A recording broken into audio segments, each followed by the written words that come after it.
చాలామంది భయపడే రోజులు. అలాంటి రోజుల్లో న్యాయం, ధర్మం, అమరావతికి అన్యాయం జరిగిందనే ఉద్దేశంతో ఒక సినిమా కూడా తీసి కడాన దానికి సెన్సార్షిప్ అడ్డంకులు పెడితే యూట్యూబ్లో రిలీజ్ చేసిన వ్యక్తి కంఠమనేనని చెప్పి కూడా నేను మీకు తెలియజేస్తున్నా. ఇలాంటివన్నీ ఒక పక్కన మీడియాలో రాణిస్తున్నాయి, ఇంకో పక్కన మీరు చూస్తే 2000 మందికి పైగా పేదలకు ఆపరేషన్లు చేయించడం, కొంతమందిని చదివించడం, విద్య, ఆరోగ్య విషయాల్లో కూడా వారి యొక్క మానవత్వాన్ని నిరూపించుకున్నారు.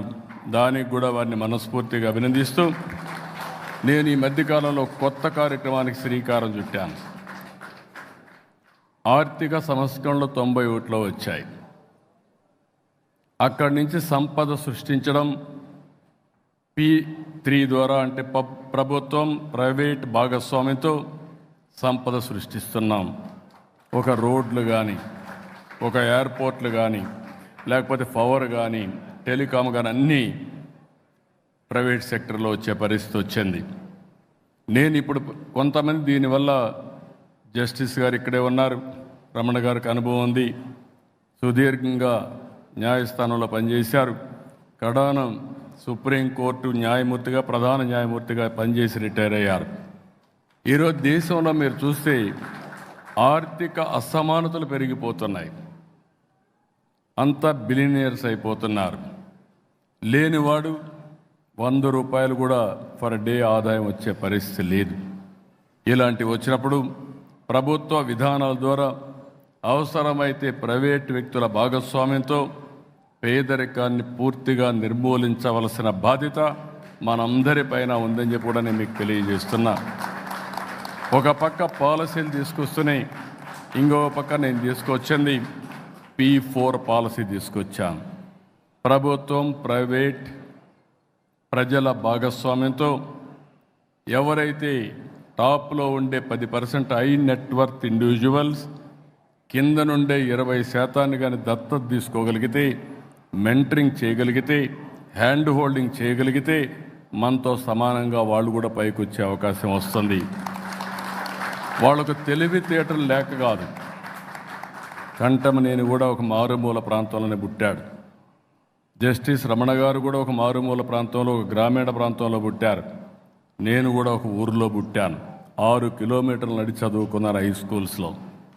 అలాంటి నేనే కాదు, ఈరోజు పెద్ద పెద్ద మన ప్రియతమ నాయకుడు నందమూరి తారక రామారావు గారు కూడా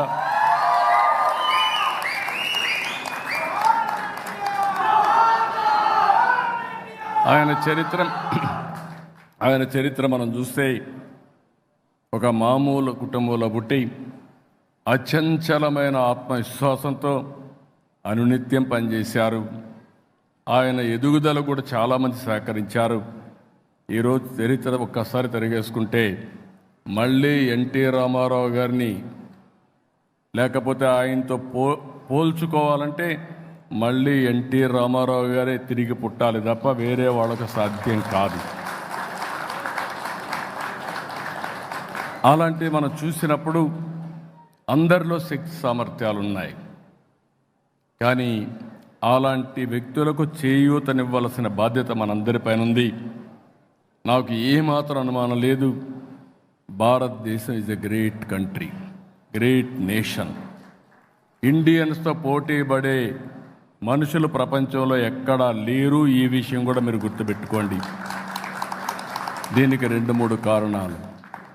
ఒకటి, 1991లో ఆర్థిక సంస్కరణలు, పోటీ ప్రపంచం ప్రారంభమైంది. 95లో నేను ఇవన్నీ స్టార్ట్ చేశాను. రెండోది, టెక్నాలజీ వచ్చింది, ఇంటర్నెట్ రెవల్యూషన్ ఎర్లీ 90స్లో వచ్చింది.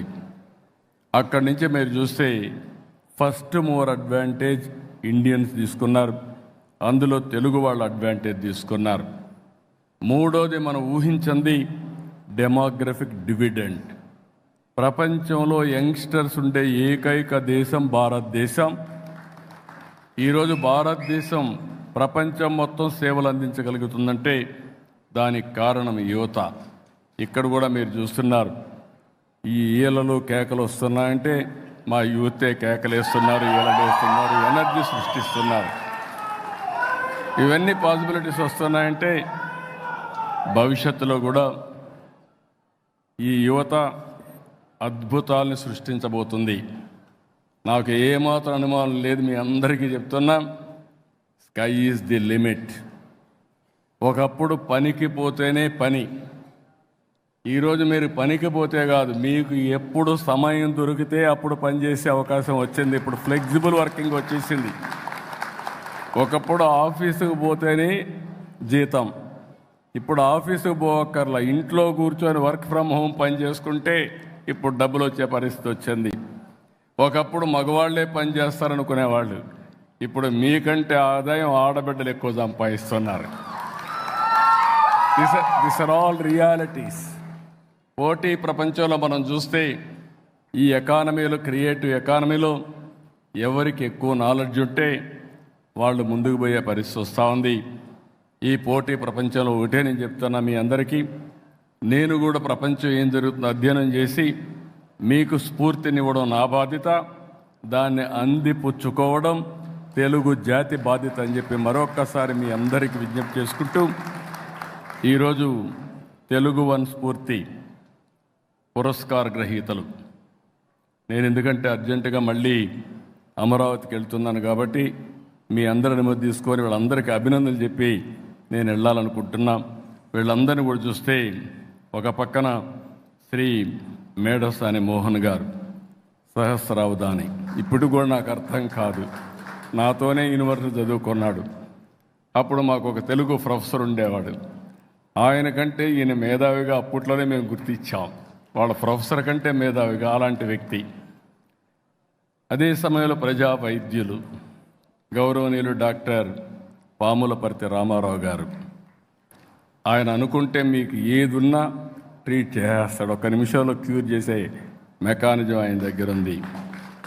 ఇంకో పక్క Telangana media academy chairman K Srinivasa Reddy, మేము ఉన్నప్పటి నుంచి మీడియా అంటే గుర్తొచ్చే వ్యక్తి శ్రీనివాసరెడ్డి. క్రెడిబిలిటీకి మారు పేరు శ్రీనివాసరెడ్డి గారు అని చెప్పి కూడా నేను మీకు తెలియజేస్తాను. మామూలుగా కాదు, నేను 9 ఏళ్ళు సీఎంగా ఉన్నప్పుడు చూశాను. అప్పుడు ఎట్టున్నాడు, ఇప్పుడు అట్నే ఉన్నాడు, భవిష్యత్తులో అట్నే ఉంటాడు. దానికి కారణం ఒక వ్యక్తి యొక్క క్రెడిబిలిటీ, దాన్నే మెయింటైన్ చేస్తున్నాడు. క్రిటిసైజ్ చేస్తాడని చాలా జర్నలిస్టులు చూశాను, కానీ నాకు తెలిసినంత వరకు one of the best journalist మన శ్రీనివాసరెడ్డి గారు అని చెప్పి నేను మీకు తెలియజేస్తున్నాను. ఇకపోతే ప్రముఖ గేయ రచయిత, ఆస్కార్ అవార్డు గ్రహీత చంద్రబోస్ గారు, గర్వపడుతున్నాను. ఇంకా రాబోయే రోజులు చంద్రబోస్ గారిని చూసిన తర్వాత, మన వాళ్ళందరినీ చూసిన తర్వాత ఆస్కార్ అవార్డులు తెలుగు వాళ్ళు లేకుండా ఉండవు. ఆ రోజు వస్తుందని చెప్పి కూడా ఈ క్రియేటివ్ ఎకానమీలో మీ అందరికీ విజ్ఞప్తి చేస్తున్నా. ఇంకో పక్కన విశ్రాంత ఐఆర్ఎస్ ఉన్నతాధికారి నరసింహప్ప, ఆయన కూడా మా సీనియర్ ఎకనామిక్స్ డిపార్ట్మెంట్లో, ఆయన కూడా రావడం చాలా గర్వకారణం. ఇంకొక పక్కన retired IAS officer PV Ramesh, ఎప్పుడు కూడా రమేష్ క్రియేటివ్గా ఉంటాడు, కొత్త కొత్త విషయాలన్నీ ఆలోచిస్తూ ఉంటాడు. అలాంటి వ్యక్తిని ఎంపిక చేయడం చాలా సంతోషం.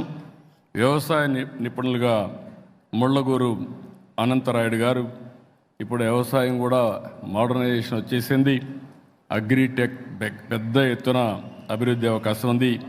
వారిని నీలోఫర్ కేఫ్ వ్యవస్థాపకులు అనుముల బాబురావు గారిని, ఇంకొక పక్కన